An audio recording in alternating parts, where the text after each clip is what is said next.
Okay, so I'm going to be giving a very short update, followed by which Matthew will be going a lot into the second law of thermodynamics and destroying entropy altogether. And people should have a lot of fun with that. I hope to have. I'm just going to give a very top-down overview. I mean, we are here because we have so far succeeded in preventing any first strikes, which in the future would be called the first strikes through World War III. We are pretty much in a pre-war phase. We are in a phase where you have all diplomatic connections willfully cut by NATO, between NATO and Russia. You have all sorts of communication, all sorts of strategic maneuvers that they were doing in all areas, not just around Crimea, shut down.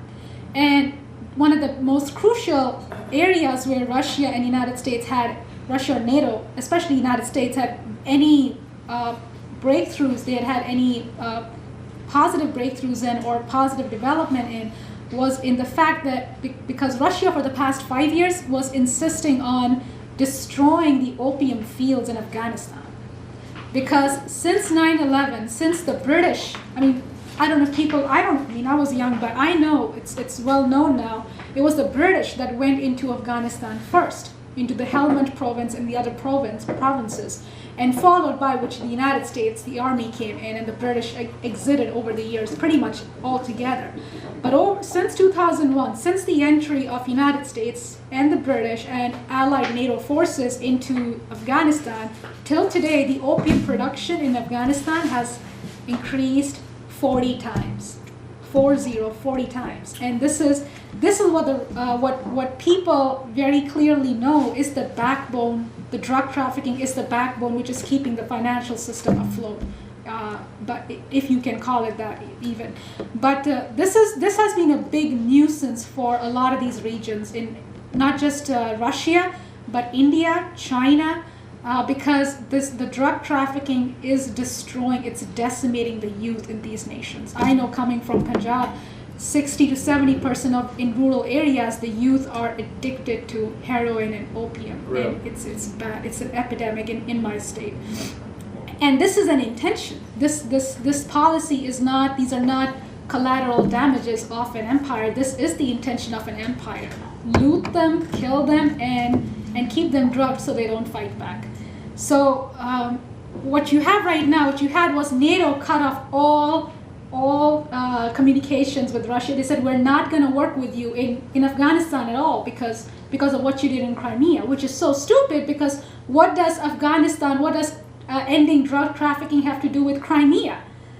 How is that even a punishment to Russia? If Russia was the aggressor, let's leave that alone, but the fact that NATO would say, well, we're not going to help you crack down the opium production, which is killing the people and the youth in America and Asia because of what you're doing in Crimea, this should baffle any thinking person, because the intention is not to punish Russia for being an aggressor. The intention is to isolate Russia, is to make sure Russia submits to the IMF and the British policies.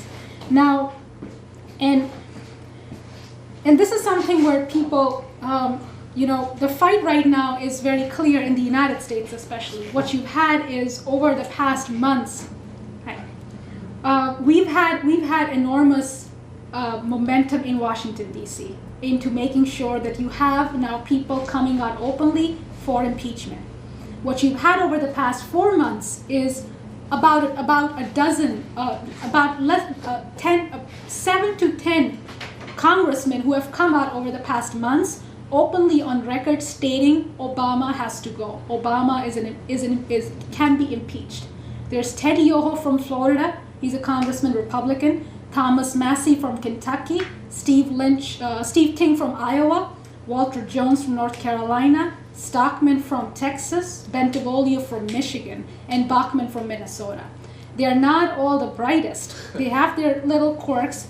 But the point is they know that Obama is an imperialist, and these guys have broken from party rhetoric, because the Republicans won't even touch Obama. Boehner, who's the head of the Republican, you can say he's one of the leading Republicans, who's the head of the House, he's the House Majority Leader. in the Congress, he won't touch anything that will touch Obama, which is the Benghazi resolution, for example.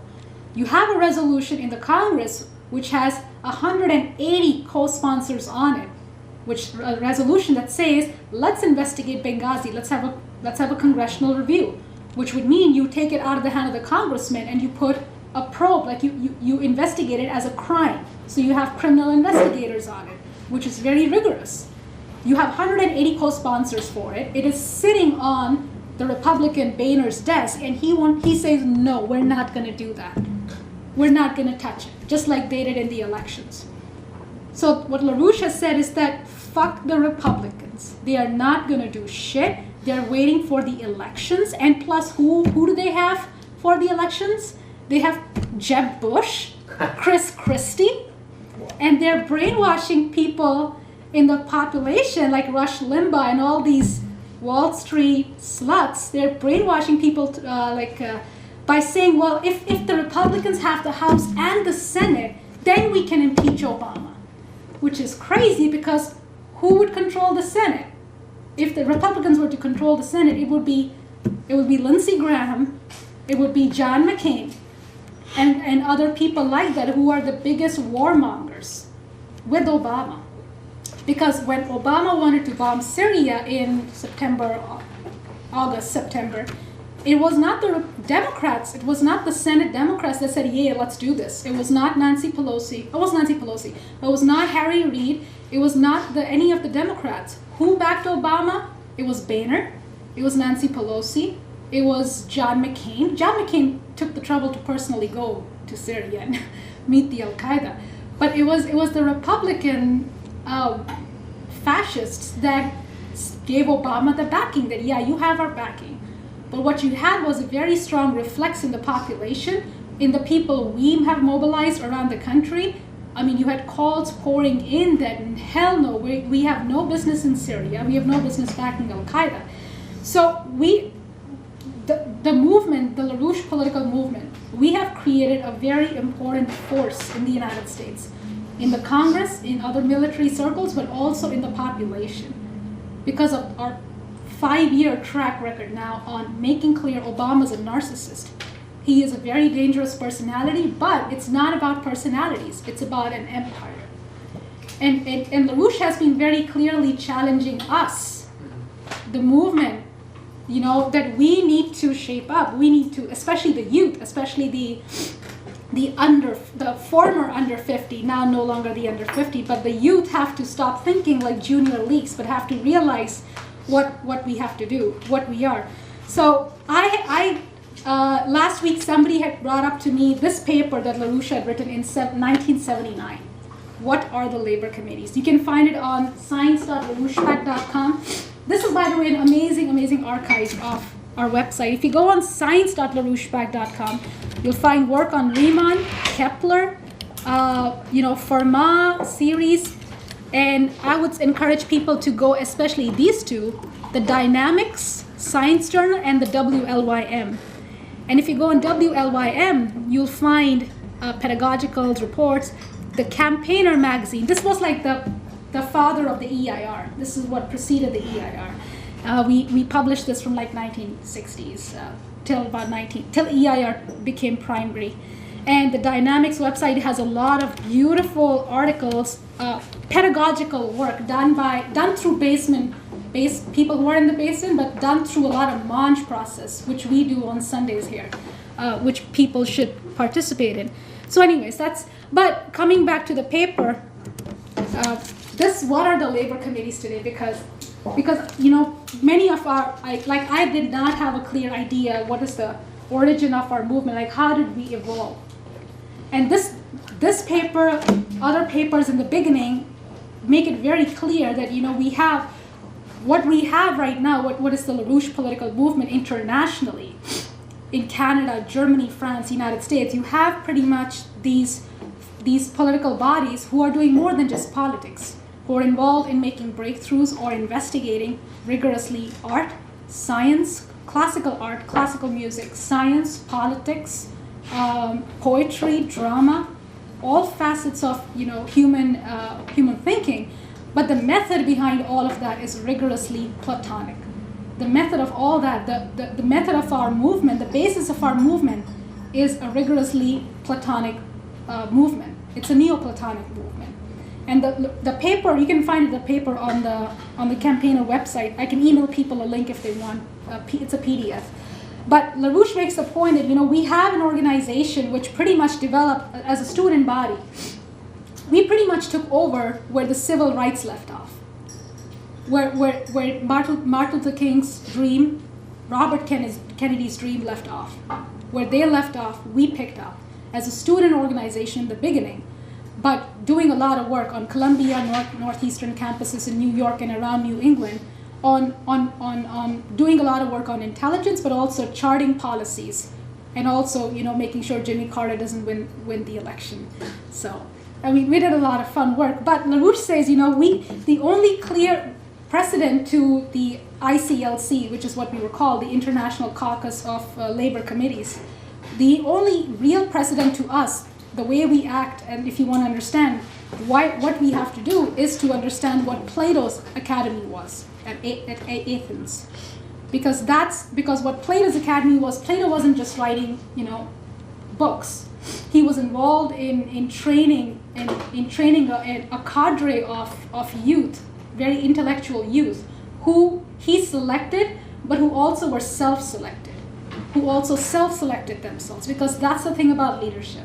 That's the thing about everybody in this room and everybody who we talk to, who know us very well, is that you are self-selected leadership of your society. You know something's wrong and you are figuring it out. You want to figure it out. You want to figure out, why isn't anything happening? What can we do to stop this? Because if you look at, and that's where LaRouche has been different. If you look at, way back in 2001, 2004, if you looked at any, I used to watch television, all these protests about Iraq war, we gotta, it's Iraq war, it's a horrible idea. And if you talk to every left-wing group, they would say, well, it's a terrible thing, we're doing terrible, but all we can do is protest. All we can do is make enough noise, and maybe something will happen, but all we can do is protest. Whereas when LaRouche was running for election in 2001 and 2004 for president, he said, no, we can stop this. This has to be stopped, in fact. We have to stop it, or else it will lead to World War III eventually, and we are here. But that's what recruited a lot of young people, that we can actually take leadership. So the paper basically goes to the fact that what you had was a Plato's Academy, which recruited a lot of youth, which created a cadre of leadership, which was then sending sort of ambassadors to all regions around Greece, Persia, to train people there. And then the later precedent, the next clear formal precedent to that, there were organizations like that in the Puritan circles in England under around Elizabeth the First reign, around Shakespeare, Marlowe, Thomas Gilbert, who was in correspondence with Kepler, Harriet, Walter Raleigh, all these figures who were involved. Part of them were Shakespeare like drama. Walter Raleigh was doing a lot of navigation work. Dudleys were doing Dudleys were involved in administrative work and making sure that you have Renaissance thought protected in England. But LaRouche says that the next precedent to it, the precedent after that, to a organization that was Platonic, was the American Revolution, especially the Society of Cincinnatus, around George Washington, Ben Franklin, Lafayette, Thomas Marshall. Because the idea was you want to have, the American Revolution wasn't just one because they were tired of paying taxes, which is what you read in school. It was an intention to defeat the oligarchy, and for that reason they had an international alliance with people in France, with people in Russia, with the Tsar of Russia. Because these nations were very much clear that we can use what's happening in the United States to crush the empire, and we can spread it from there. And then after that, the only precedent after the 1700s is us, is the ICLC or the LaRouche political movement or the youth movement or whatever we do. The idea is the method is Platonic. The idea is you have to have, Plato's idea is that you cannot believe your senses. There is no sense perception. If you look at the media right now, you have insanity right now. You have complete facts which are twisted Goebbels style Nazi propaganda, which would not make sense if you are a student of Plato. But if you are trained in what Russell and what Aristotle have done in most academies in school, you will believe that yes, the snow is black, that Russia is the next Hitler.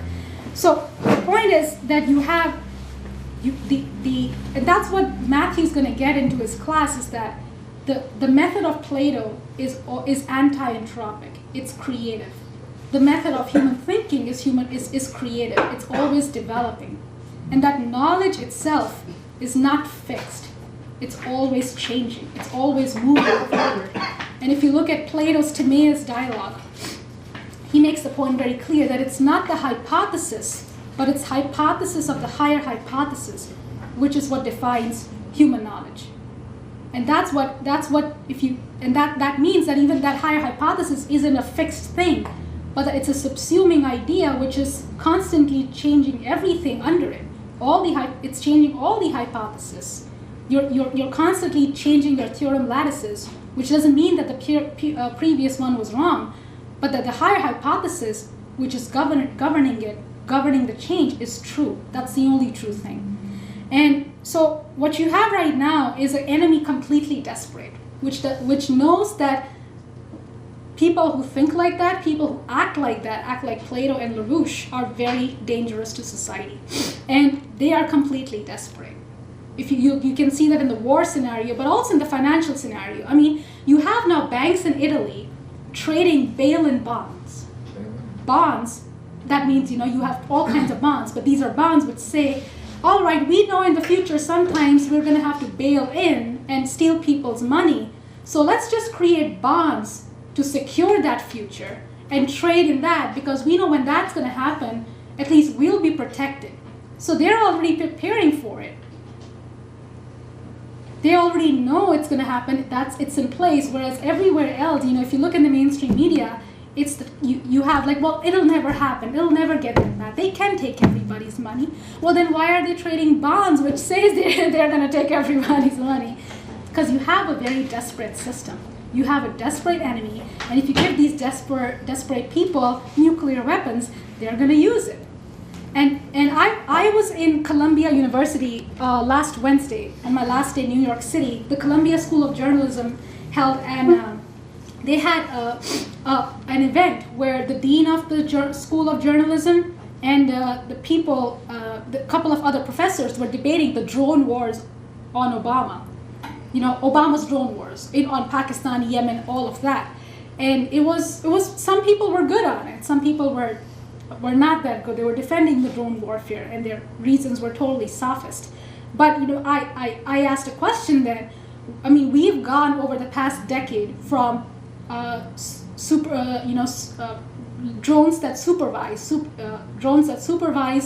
to non-lethal drones to lethal drones, and all that progression has been completely secret. There has been no oversight. There has not been a judge which has presided or an amendment passed to the Constitution that says, well, let's debate this. It has all been up to the administration, up to the president, not even the cabinet, but up to the president and a secret group of people like Valerie Jarrett, Samantha Power, Susan Rice, the witches of Obama, all of these women trained in London. And there's been like a gradual progression from non-lethal drones to lethal drones. And having drones with nuclear weapons just seems like the next step, which is possible. And they said, well, yeah, it's possible, but we won't be able to stop it. We can't stop it. There is no measure to stop it. So the point is, you have a complete desperate system, but you also, that's not the problem. The problem is you have a complete desperate population. The latest polls show 70 to 60% of Germans don't want a war with Russia. They want to remain neutral. 70% of Americans want Obama impeached. 75% of youth under 25 disapprove of Obama. But nobody takes action. You have the Senate breaking finally because of what we have done. You have Dianne Feinstein coming out rigorously attacking the CIA and Obama Because who appoints the CIA? It's Obama. John Brennan, the head of the CIA, is directly appointed by the President of the United States. Nobody else. He is under supervision by Obama. So you have the Democrats breaking, but it's not up to these politicians.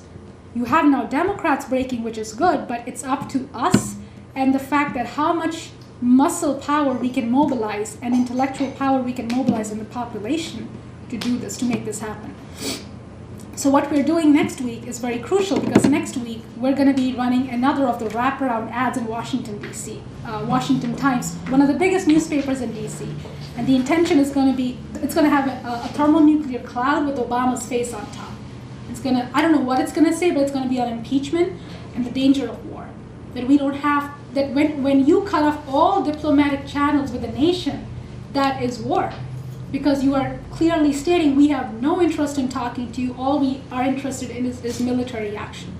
And then you have the American military constantly coming out, people in the CIA constantly coming out, saying that no, Russia is not the aggressor.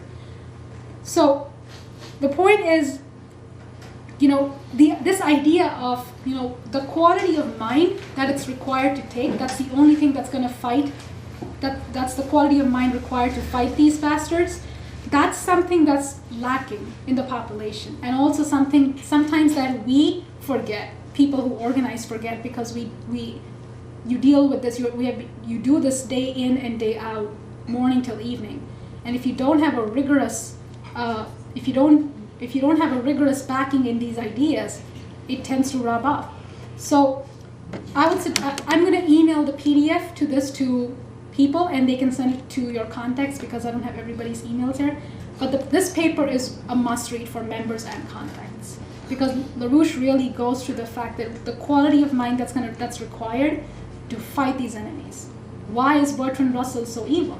When I was a contact, I really was struck, 7 years ago, why LaRouche calls Bertrand Russell the most evil man of 20th century.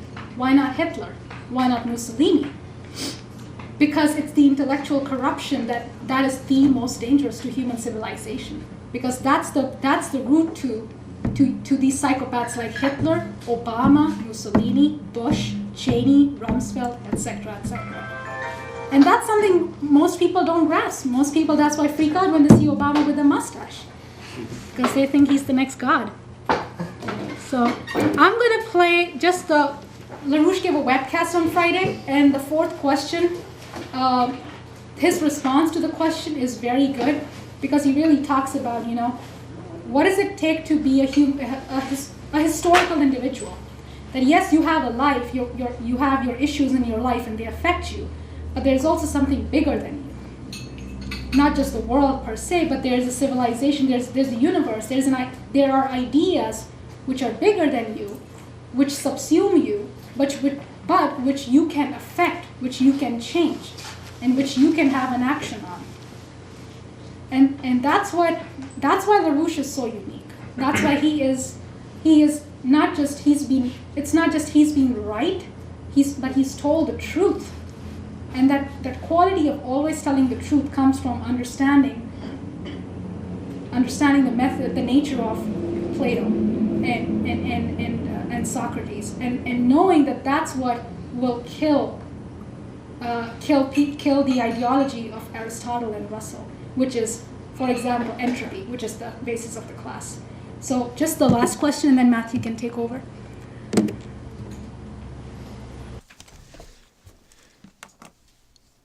So we've kind of covered the British attack on the United States in terms of strategy and statecraft politics, and here the attack on science. There's another thread which I want to pick up with this question, which is financially, particularly bail-in. Last spring, about 1 year ago, the Cyprus bail-in operation was run, which defined a new phase of the global economic collapse. Now, between then and now, the line went from this is a one-off deal to, well, maybe in certain circumstances we have to do it, to now what Deputy Governor Sir John Cunliffe of the Bank of England had to say to a Chatham House meeting last month, where he said that in resolving globally systemic important banks and ensuring they are international in death as well as life, mutual trust has to be built on common standards and rules to ensure banks have debt that can be safely bailed in the right amount and location. Now, during this Friday broadcast on February 15th of last year, a couple of weeks before what happened in Cyprus, you had warned of this intent. You said that the intent was to dump the existing financial system itself, ignore the system they canceled, and put in their own system, which would mean the vast amount of debt, which is represented by the monetarist operation, would be canceled.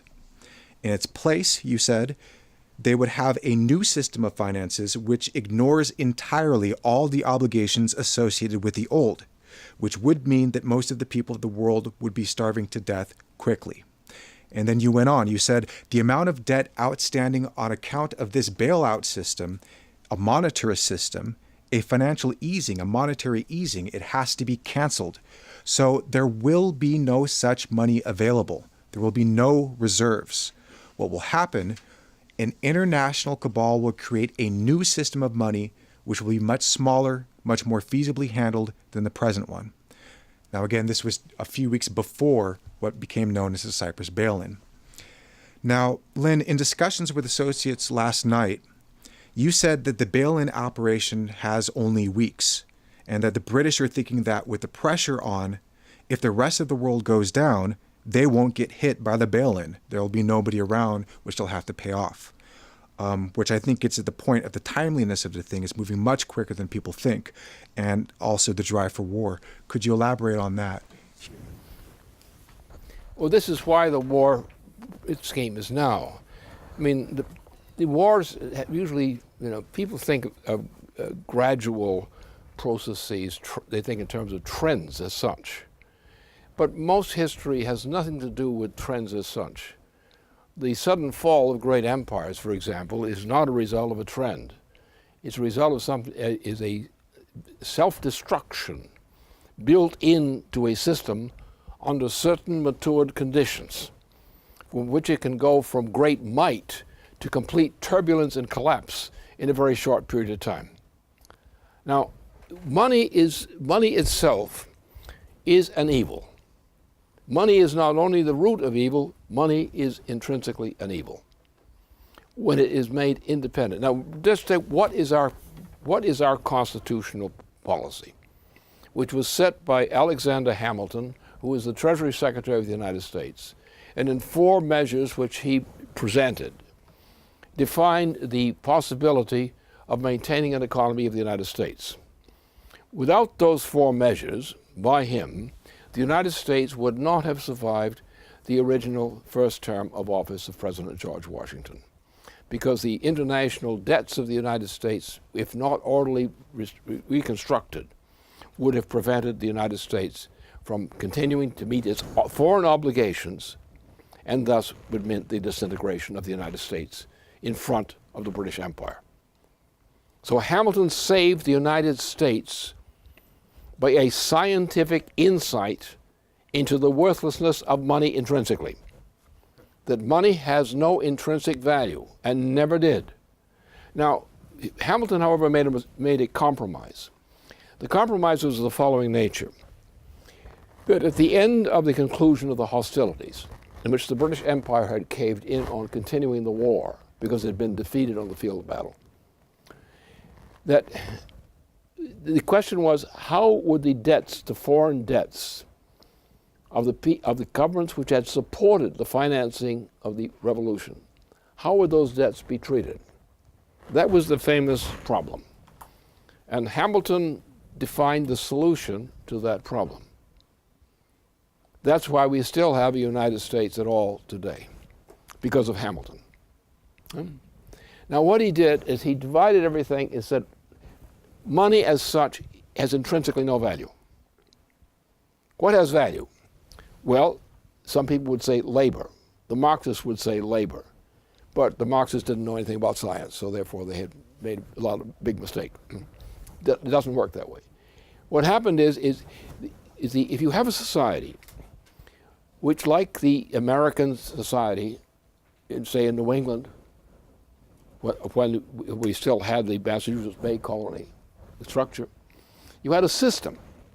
And this system of the Massachusetts Bay Colony was the foundation for the design of the United States as an entity.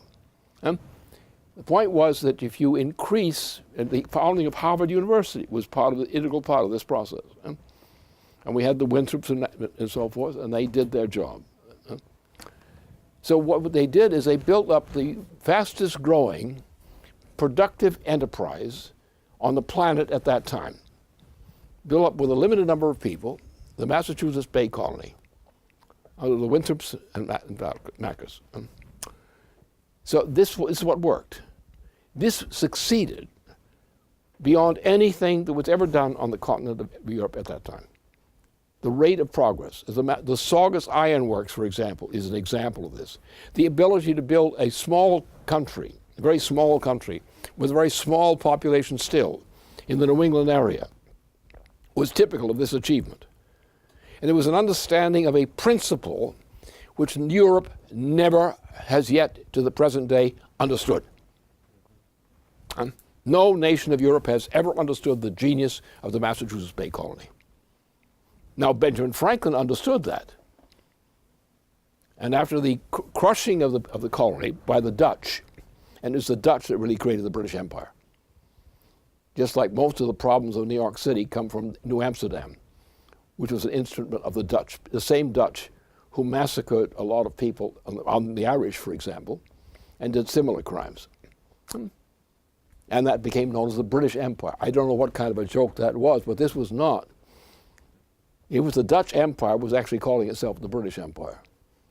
And that joke has been going on for some time ever since. So if we reached a certain point in this, so we had to have a solution. At the point we would form the presidency of the United States and established it securely as such.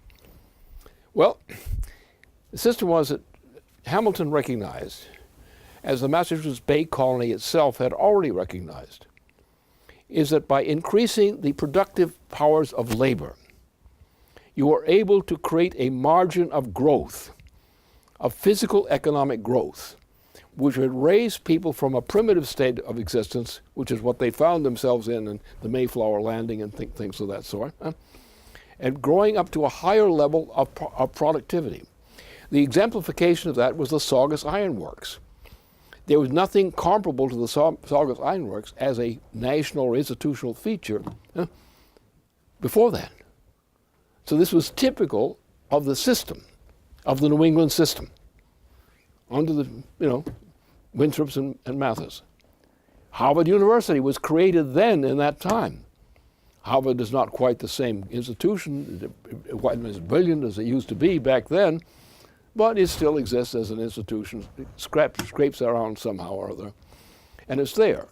So we in the United States, coming out of Europe, taking what Columbus had done in crossing the ocean, but that was not Columbus who created America.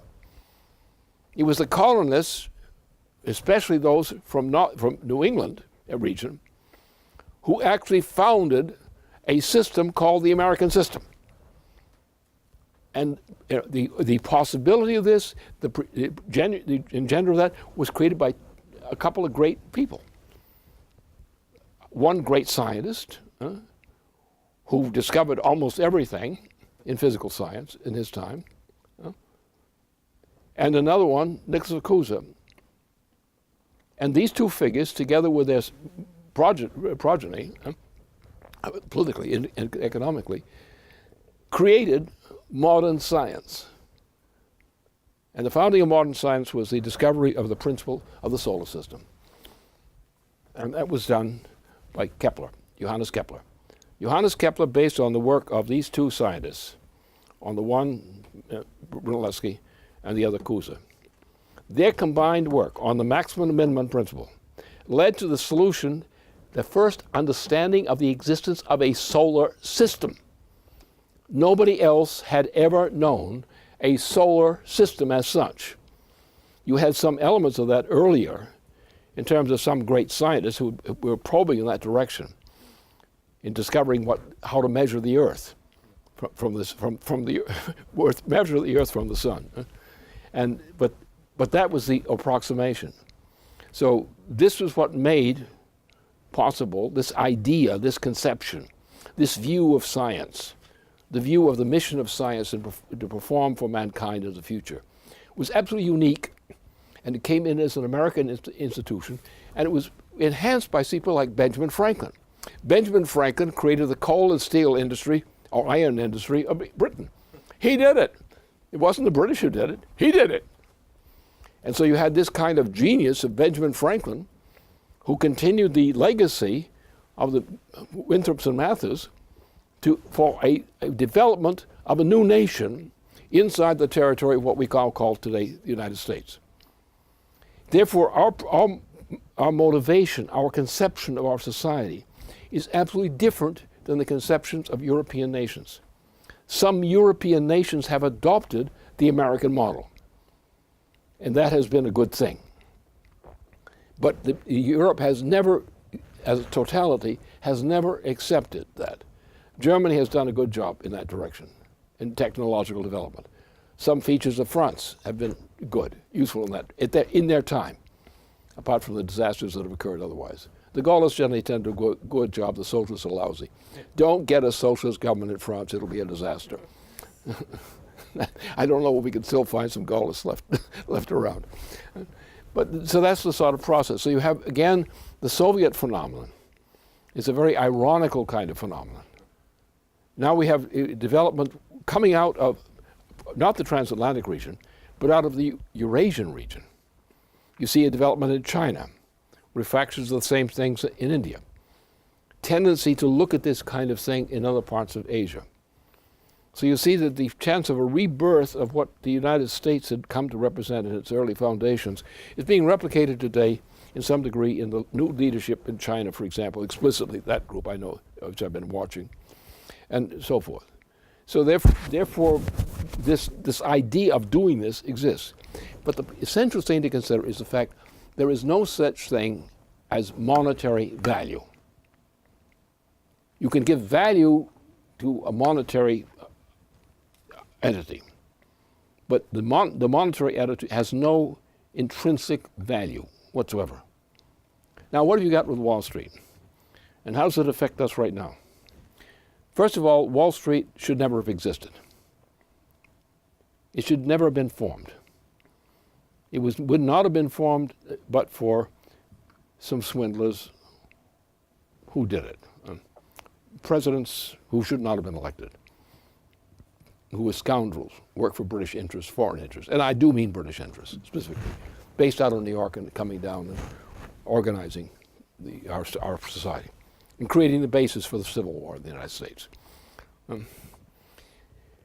So what's happened to us is we have lost our connections to our roots, which go back to the days of the formation of Harvard University, for example, the Winthrops and Mathers.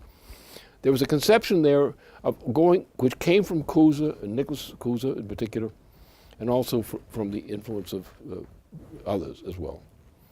And this was an idea of escaping from the Eurasian system that at that time, from the system of serfdom, which dominated Europe at that time. The system of bestiality which dominated Europe, to create a region of freedom. Nicholas Cusa had been the great inspiration of this. Brunelleschi had been very crucial in forming this through scientific discoveries. And Kepler was wonderful because Kepler was the first person to understand that there was a solar system. And his understanding of the solar system's existence was fine, excellent. And the greatest achievements of European civilization have depended upon these people. You take these three people, Brunelleschi, Cusa, and Kepler. There is no place in history in which these people, these geniuses, do not have a key role. All right, so we Hamilton and company, represented those Americans who had this insight into how to make the future, not on the basis of money. The idea of a currency, yes, But as money as an intrinsic value, no.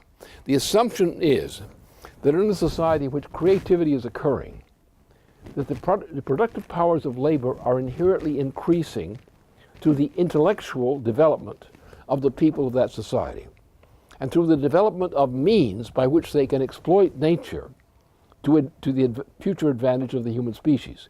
That means that the policy of Hamilton in particular, and the basis of his whole conception, is that you must have an increase in average productivity per capita throughout the entire productive process. In agriculture, in industry, and in development of the basic infrastructure as such, of the economy, the development of the mind of the people, the educational process. So that you have to, every time you make a turn, mankind must make an advance in technology and achievement. That's the American system. Now, since the assassination of John F. Kennedy, there has been not one penny of net increase in the productive output of the United States per capita. None. Absolutely none. In fact, the direction has been downward, especially under Cheney and Obama. So there isn't, the idea of money as such as having a value is a great fraud. Money has no intrinsic value. Rather, the principle is, as of Hamilton, is that production must increase the productivity of labor, which means that people are going to higher skill levels, to greater technologies, to these kinds of advances. In the same way as the history of mankind is distinguished from the animals, mankind is a creative species which has risen. Mankind was the first one to cook its own food. No beast ever cooked its own food. Only the human being cooks its own food. And mankind used fire as for cooking our food in order to increase the power of fire at the disposal of mankind, to increase what we call the energy flux density per capita, per person and per unit of territory of the members of the human species. So it is the noetic principle of humanity, which is absent generally. I mean, animal species do evolve. They have evolved. But this kind of evolution is different than the human evolution. The human evolution is the willing, intelligible increase of the productive powers of existence of a species. And it's not just of labor, it's of a species. To rise to a higher level of existence of the human species than ever before, which means that we are going into space. I don't recommend trying to take up residence there. That's not a good idea. But to take our machines and the power that we can put into space and put it to work for us in nearby parts of the solar system, that we can do, that we must do. And that will mean that we are going to ever higher energy flux densities in power. We're going to increase the power of mankind per capita beyond anyone's dreams ever before.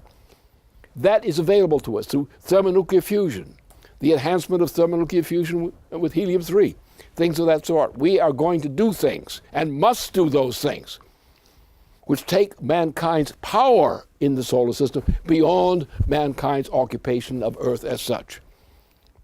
We shall reach out and change conditions on the moon. We shall reach out and deal with Mars. We shall reach out and control these things that are floating out there that we are afraid of. We're going to bring them under control. We're going to create an environment around mankind in the nearby Earth parts at first, and going to reach further to Mars and beyond to take control of this part of the universe. This part, it's a mere part, a tiny smidgen in terms of the solar system, and almost a mere speck in terms of the galaxy. But that's what mankind can do. That is what mankind must do. And the principle of Alexander Hamilton, an economy, is an expression of that same principle, which we must regard as our sacred obligation for present and future humanity right now. And we need to get rid of Wall Street and everything that smells or looks like it, once and for all. We're going back to productive existence.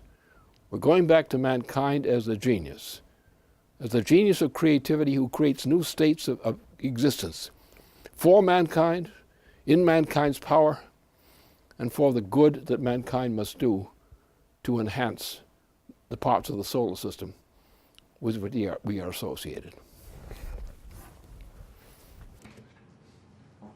All right, let's wait for questions till the end if people have any. If you got any, I mean, it's going to take a moment or two to hook up the USB, so. Any pending immediate thoughts or questions or comments? Just have one question. What does he mean by intrinsic value? Intrinsic value in the sense that printed currency itself has no value. It is given a value. It is given a value. You know, we use various metrics to give money value. You know, GDP, GNP. But it's given a value, but it itself has no value. Its value is changeable. You can change its value by changing the various predicates and variables in your economy, or by changing, you know, taking your whole economy to a higher level, like space exploration, or NAWAPA, or, you know, some big Trans-Aqua in Africa. Like that would, the Cairo currency, or, you know, the Central African Republic, or these regions, their currencies would, or Congo's currency would, there would nothing be intrinsic in the money that would change, but it would be the whole economy itself that changes, which would change the value of the currency. If that makes a little sense. Okay, yeah.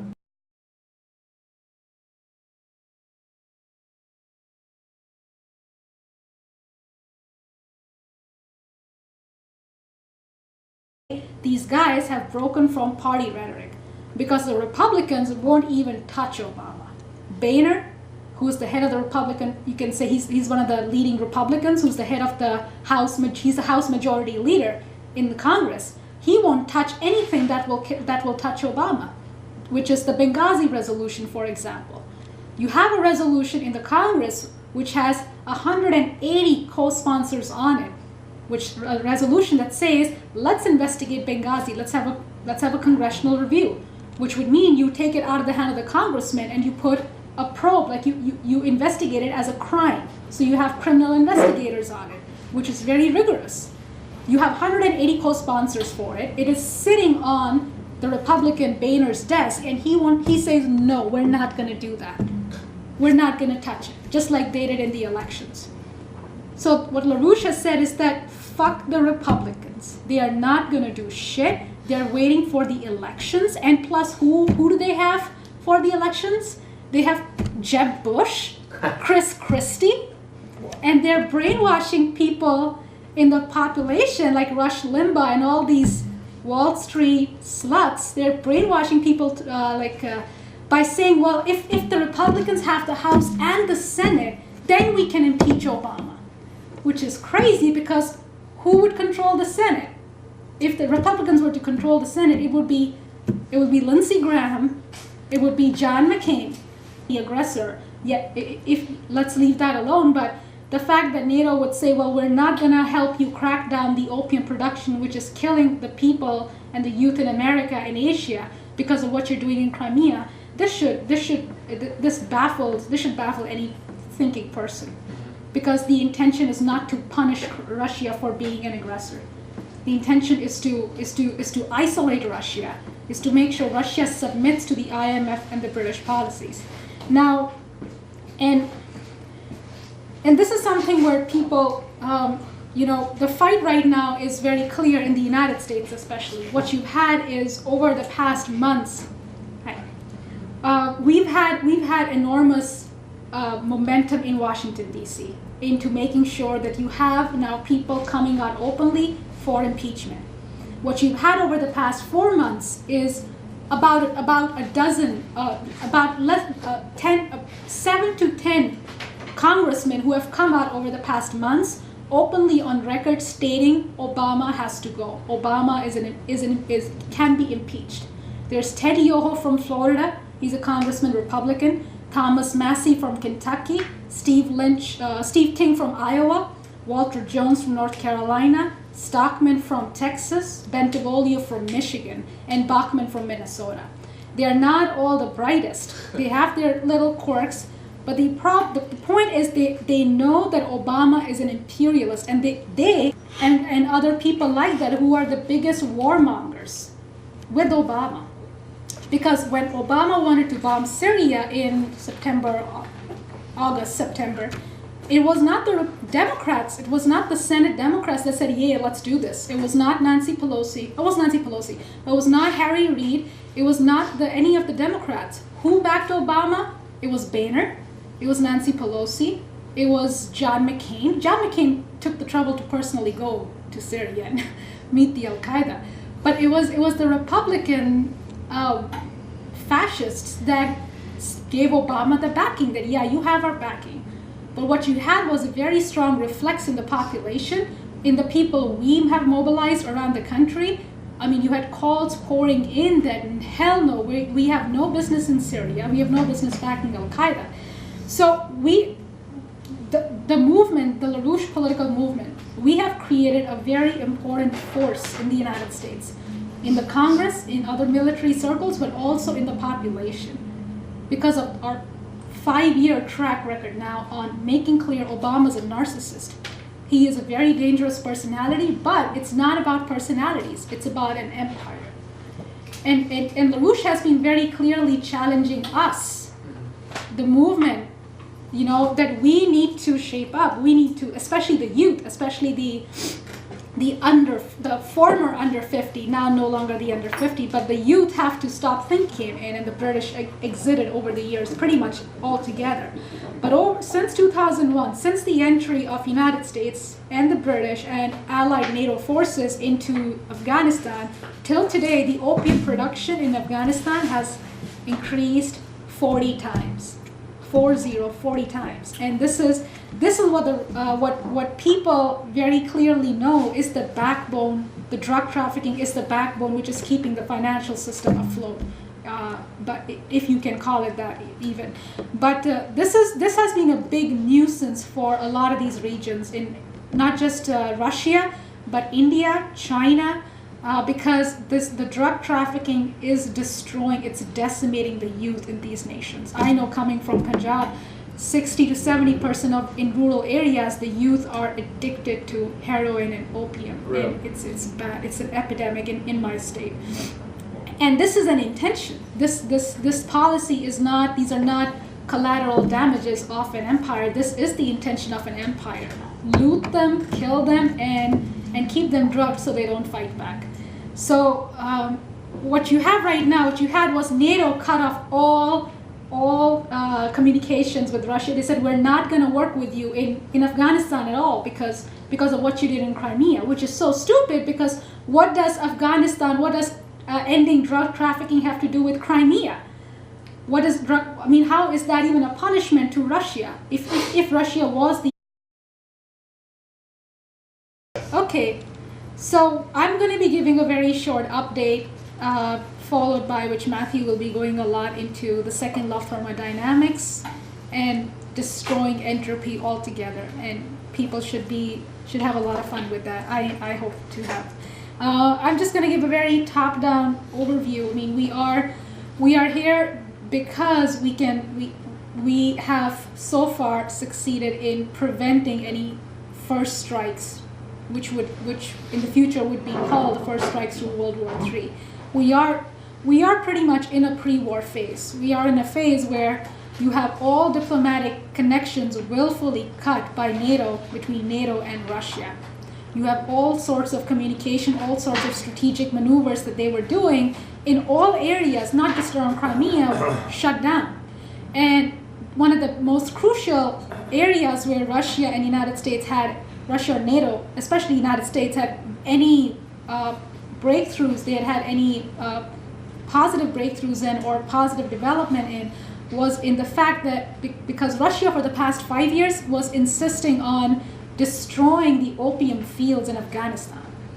Because since 9/11, since the British, I don't know if people, I mean, I was young, but I know it's well known now. It was the British that went into Afghanistan first, into the Helmand province and the other provinces, and followed by which the United States, the army,